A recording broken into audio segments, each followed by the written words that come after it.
개장 전 미리 투자 뉴스 확인하고 전략 정비하는 시간이죠. 투자 뉴스 앤 전략 세 분과 함께하겠습니다. 야천투자연구소 남인호 소장 그리고 LNS홀딩스 김선영 대표, 교보증권 윤여민 FP팀장과 함께합니다. 어서 오세요. 자, 그럼 투자 뉴스 화면을 통해 확인해 보시죠. 사우디 빈살만 왕세자가 어제 오후 8시 30분 약 20시간의 방한 일정을 마치고 출국했습니다. 짧은 방문이었지만 빈살만 왕세자는 40조 원이 넘는 투자 사업 보따리를 풀고 떠났습니다. 윤석열 대통령과 마크 루터 네덜란드 총리가 정상회담을 갖고 전략적 동반자 관계 수립을 위한 공동 성명문을 발표했습니다. 삼성전자가 지난 3분기 디램 매출액이 74억 달러, 우리 돈 9조 9,174억 원을 기록하며 전분기 대비 33% 감소한 것으로 나타났습니다. 현대차와 기아가 지난 10월 유럽에서 총 82,059대 차량을 판매했습니다. 이는 전년 동기 대비 4.9% 감소한 수치입니다. 장현국 위메이드 대표는 지스타 2022 미디어 간담회에서 위믹스 상장 폐지 가능성이 없다는 기존 입장에 변함이 없다고 강조했습니다. 이와 함께 위메이드는 이 자리에서 신작 게임 나이크 크로우와 레전드 오브 이미리를 최초 공개했습니다. SK그룹의 중간 지주사로 투자 전문 기업을 표방하며 24조 원의 자산을 보유한 SK스퀘어가 11번가, 원스토어, 팀앤 모빌리티 등 주요 자회사의 지분 매각을 추진합니다. 이번 주 대한민국은 숨가쁜 외교 일정을 이어갑니다. 대한민국 글로벌 핫플레이스인가요? 이번 주만 해도 지금 몇 명의 인사가 한국을 방문한 겁니까? 마이크로소프트, 또 에어버스 CEO를 비롯해서 어제 빈살만 왕세자와 네덜란드 총리까지 방한을 했는데요. 오늘은 또 한국과 스페인의 정상회담까지 예정되어 있습니다. 자, 첫 번째 이슈, 반도체와 뗄래야 뗄 수 없는 네덜란드에 한번 초점 맞춰보겠습니다. 자, 양 국가, 두 국가 어떤 이야기가 오고 갔는지 정리 좀 부탁드립니다. 김선영 대표님. 네, 말씀하신 대로 우리나라를 찾는 귀빈들이 정말 많은 시기인 것 같습니다. 어제 사우디 빈살만 왕세자에 이어서 이제 네덜란드 총리까지 우리나라를 방문했다는 그런 소식이 좀 들려왔는데요. 이번 서울회담은 한국과 네덜란드 정상의 반도체 기업인 차담회 그리고 이제 사전 환담, 정상회담과 이제 공동 언론 발표, 만찬 순으로 진행됐다고 합니다.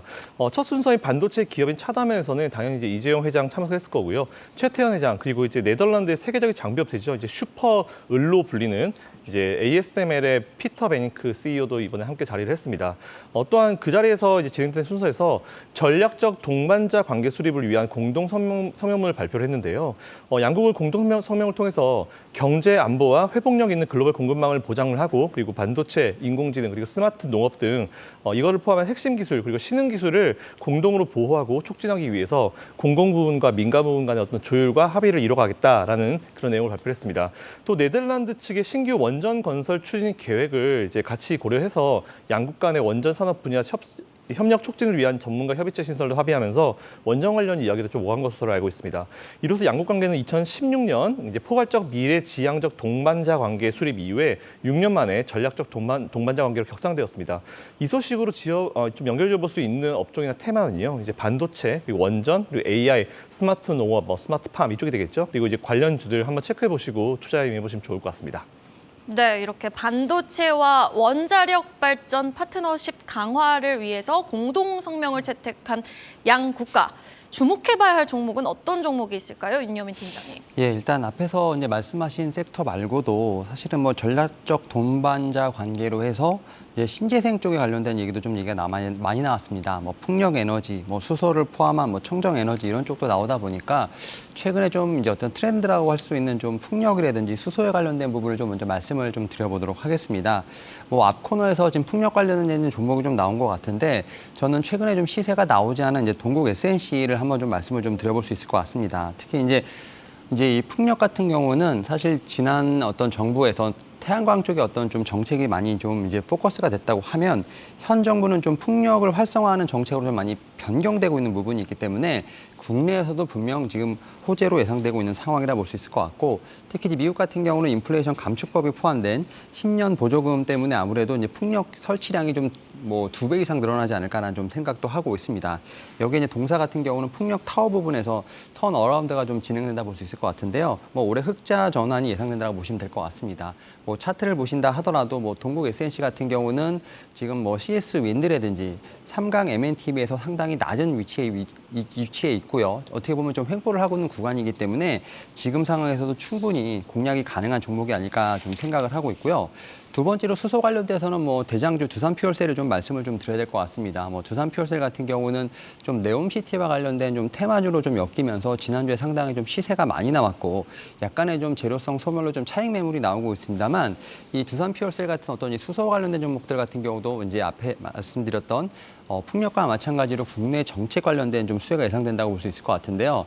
특히 12월 10일 날 이제 수소법 개정안이 좀 발의가 되면서 결국 시행되는 부분들 여기에 따라서 추가적인 논의가 있는 부분이 있기 때문에 국내 정책에 대한 영향을 다시 한번 받지 않을까 좀 생각을 하고 있습니다. 뭐 이에 따라서 수소 테마 같은 경우는 이제 빈살만 왕세자가 떠나면서 결국 이제 네옴시티 관련된 쪽에 어떤 재료는 소멸했습니다만 이제 12월 달에 있을 이제 국내법 관련돼서 분명히 모멘텀이 있지 않을까 좀 생각을 하면서 결국 수소법 같은 경우는 조금 이제 좀 일정 매매가 가능한 어떤 그런 위치에 있지 않을까 좀 생각을 하면서 수소 관련돼서는 뭐 대장주 두산퓨얼셀 지금 뭐 이제 발전용 인산형 원료전지 관련돼서 뭐 국내 시장 점유율 70% 이상을 좀 차지하고 있고 최근에 좀 사업화를 앞두고 있는 뭐 트라이젠 같은 경우도 연료전지 기술을 좀 기반으로 하고 있는 부분이 있기 때문에 이 두산퓨얼셀에 대한 어떤 관심이 좀 필요하지 않을까 생각하고 있습니다. 수소 시대로 가는 과정에서 풍력을 또 우리가 빼놓고 말할 수는 없죠.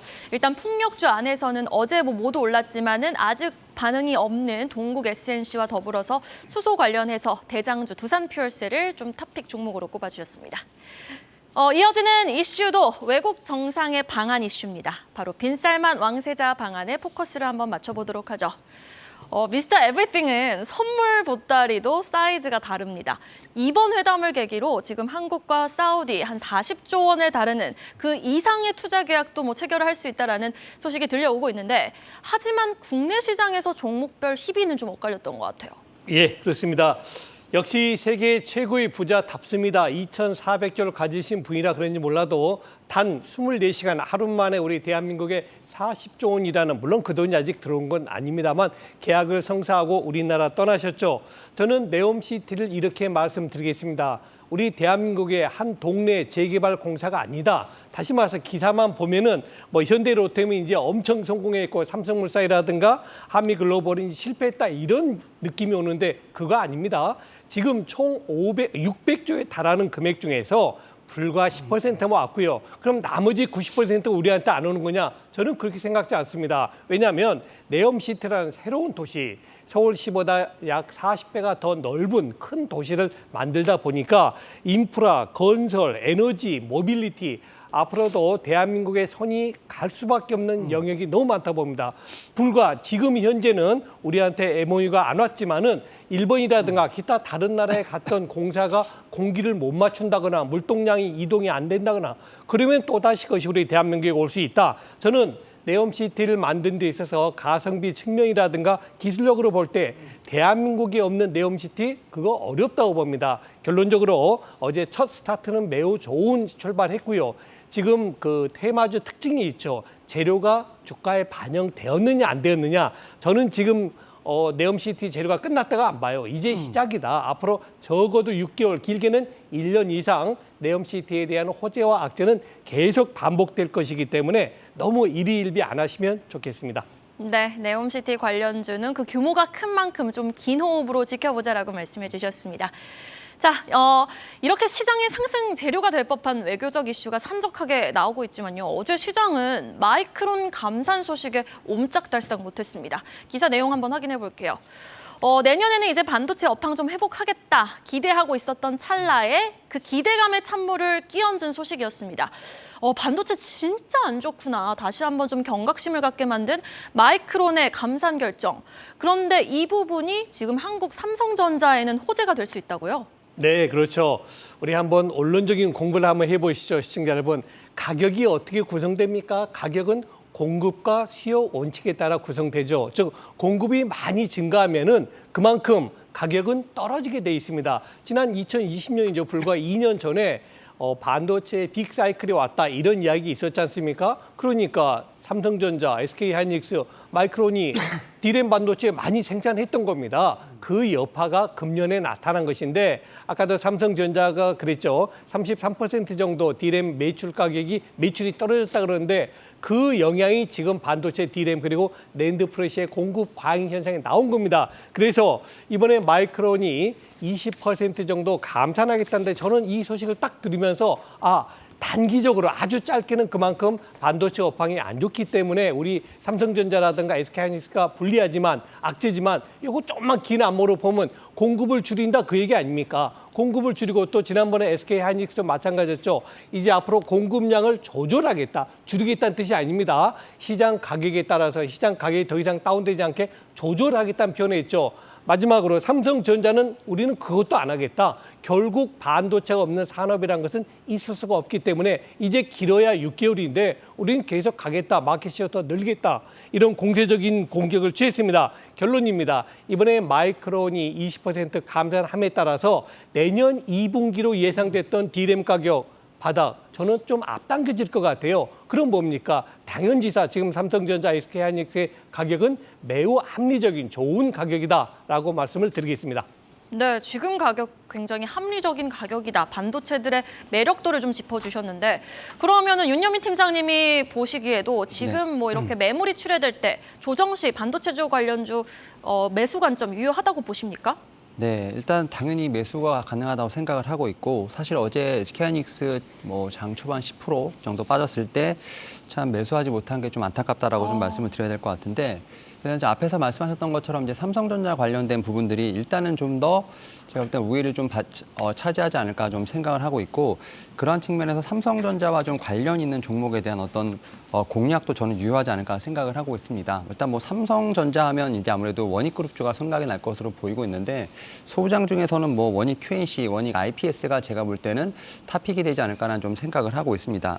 뭐 일단은 3분기 실적이 다 발표가 됐기 때문에 첫 번째로 이제 원익 QNC를 좀 말씀을 드리면 일단 뭐 3분기 영업이익 같은 경우는 370억 정도가 좀 나오면서 전년 동기 대비 39% 이상 상승하는 좀 모습을 보였고요.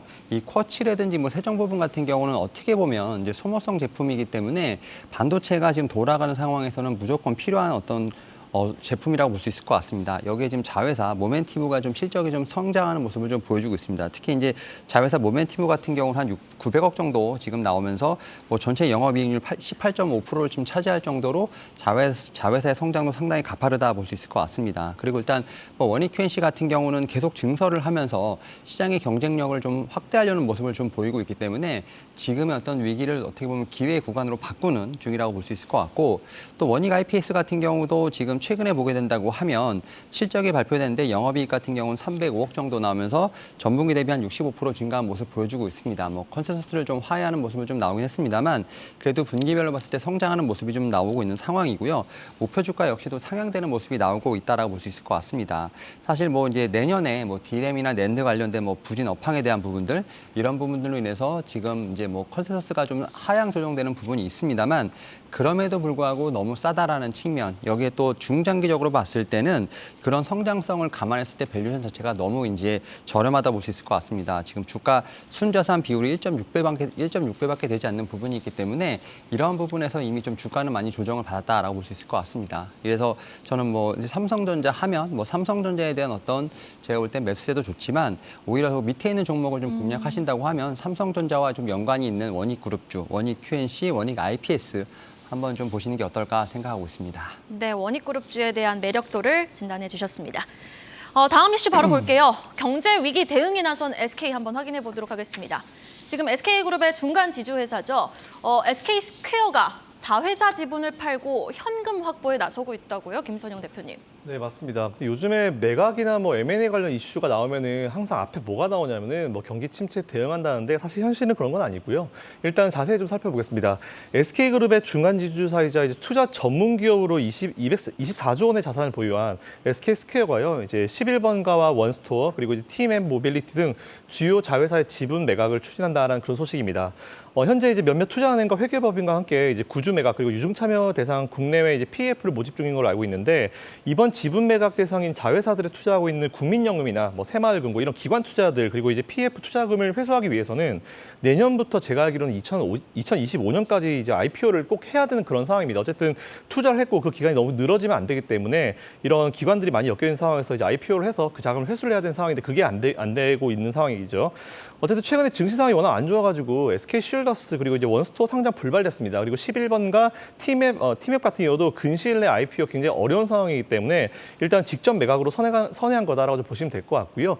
이게 뭐 경기와는 상관이 없습니다. 그냥 투자를 오래 했는데 이게 너무 투자가 늘어지니까 이제 우리는 이걸 IPO를 못하면 그냥 매각이라고 해가지고 이제 투자금을 회수하겠다라고 이제 생각하시면 될 것 같고요. 이게 결이 굉장히 다른 용어이기 때문에 이 부분은 여러분들이 좀 잘 참고하시면 좋을 것 같습니다. 요즘에 경기 침체라는 얘기만 나오면은 굉장히 놀래기 때문에 이 부분 좀 짚어드렸고요.